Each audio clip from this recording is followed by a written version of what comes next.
getting stuff done. I'm going to share with you 10 things that you can do to get yourself moving. We're going to keep it short and sweet. Of course, I can go into these in more detail for those of you who are joining us for the coaching package, but let's get started. Number one, it's a mix of the big picture and the detail. It's great to know the big picture, the overall, where you're going, and get clear on some of those smaller steps as well, because when you know some of the steps that are going to get you closer to that bigger picture, therein is one of the secrets to growth. That's number one. Number two, and this is something one of my early mentors, Mike Littman, used to say, my version of what he used to say is, you don't have to get it right, you just have to get it started. So get started, do something. Otherwise, when we talk about this a lot on the photo reading workshop, you can fall into the grip of procrastination and the old analysis paralysis. Number three, and I call this I call this the 3 for 3 when I'm in coaching sessions. So do one small step, one medium, one large. Simple. Number four, start where you are. Oftentimes people are thinking about where they would like to be, which is understandable in terms of a growth mindset, but start where you are. Forget about the coulda, shoulda, woulda, I could have done this, I should have done that, and done it. Just start where you are. You are where you are, start from there. Number five, something my mum always used to say, don't try to run before you can walk. So be prepared, particularly if you're starting out doing something new, be prepared to put one foot in front of the other and take those baby steps in terms of getting to the stage where you can then start building momentum. Number six, go for what I call iterative growth. You don't always need to know every single thing at the start.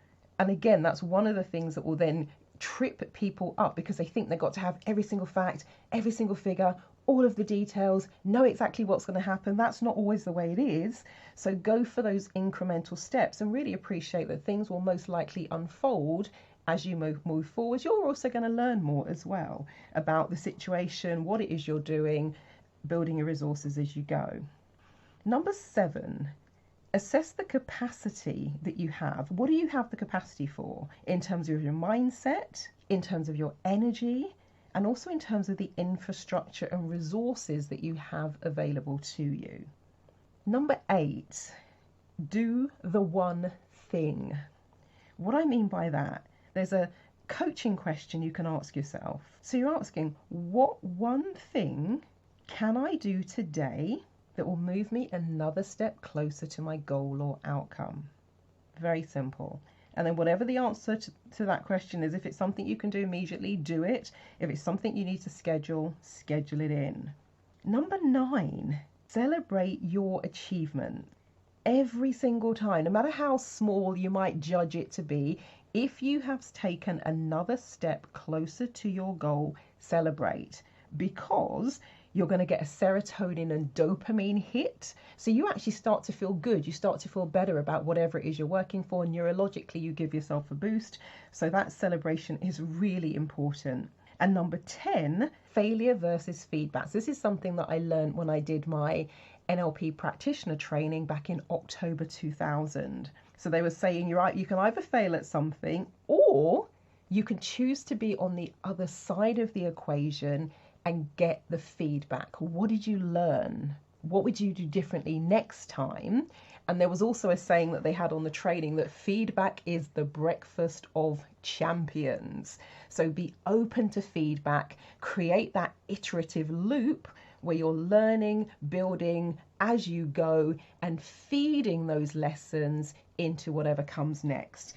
I shall leave it there. For those of you I haven't spoken to before, my name is Marilyn Devonish, the NeuroSuccess coach from transformationstm.com. If you want further information about who I am and what I do, go to the website. I'll spell it for you. It's www.tranceformationstm, as in trademark, so transformationstm.com, and wishing you a wonderful rest of your morning, afternoon or evening, depending on where you are in the world.